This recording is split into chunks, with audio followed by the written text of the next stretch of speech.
Donc, on va continuer avec les éléments qu'on a vus. Donc, on va voir comment créer des plis. Bon, pourquoi les plis? C'est juste pour voir que, en fait, les formes, ce qu'on appelle les formes internes,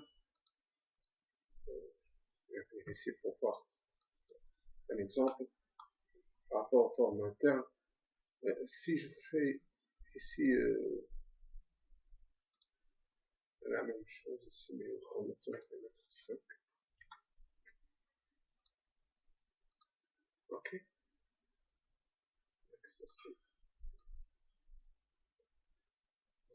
Pour faire des plis ici, il faut vraiment augmenter la taille. Mais au départ, je vais faire juste des plis assez simples. Et comment faire?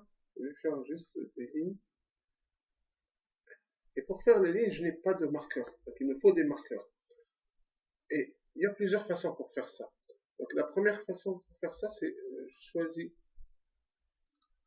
ça et ça. Bouton droit de la souris. Je dis répartir ligne interne entre les segments. Je vais dire par exemple, je vais avoir ici 3, 4, je sais pas, par exemple, comme ça. Il fait des mesures automatiques ici. On n'a pas de problème sur ça. Donc, OK. Et là, automatiquement, l'ordinateur, il sait que ce sont des formes internes. Lorsque je sélectionne ça, et c'est ça. Donc, et je vais faire juste une petite simulation ici. Je vais voir. Et vous allez voir quelque chose qui est très intéressant.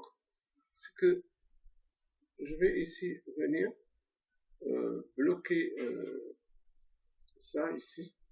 Bon, je vais faire juste une petite couture assez simple. Voilà, voilà, ok. Donc là, j'ai ma couture. Et je dois venir ici, prendre cet élément et faire freeze, donc bloquer, ne pas laisser tomber. Si je fais ma simulation, voici ce que j'obtiens. Donc ça, pour le moment, je n'ai pas de pli, je n'ai rien du tout. Mais regardez si je fais, ici, je prends cette ligne. Il y a un angle de pli, ce qu'on appelle l'angle de pli.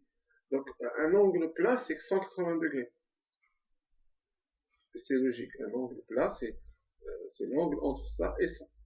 Ça, c'est ce qu'on appelle un angle plat. Et je vais mettre ici un angle de 0. Et voir qu'est-ce que ça donne. Regardez ici. Nous remarquons qu'il veut sortir. C'est toujours la même chose. Dès qu'on met 0, il veut sortir. Je vais prendre ça et mettre 360. Et là, c'est le contraire. On remarque bien qu'il veut rentrer. Regardez. Ça sort et ça rentre. Et c'est vraiment ça le principe utilisé dans les plis. On va voir, on va continuer avec ça. Et prendre ça, c'est 0. Donc, et ici, j'ai logiquement deux plis, 1 et 2.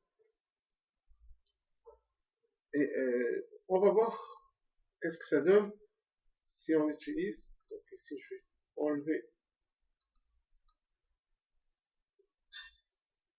la couture. Et je vais venir ici, en bas, dire à l'ordinateur, voici le sens de mon pli. Là. Ok. Je lui donne le sens de mon pli. Ok. Et je lui dis couture plissée. Là, je vais avoir un problème. C'est une question de longueur. entre ça et ça, on va voir que ça pose un problème. Donc là, là, automatiquement, ça va poser un problème. Et on le voit très bien. Là, l'ordinateur, il va chercher d'autres formes, il va faire le pli jusqu'ici, ce qui n'est pas logique. Pourquoi? Parce que la dimension ne correspond pas. Donc, il faut jamais faire de pli sans calculer la dimension. Donc ça, c'est la première partie pour voir. Ah, donc je vais faire ça sous forme de petite vidéo.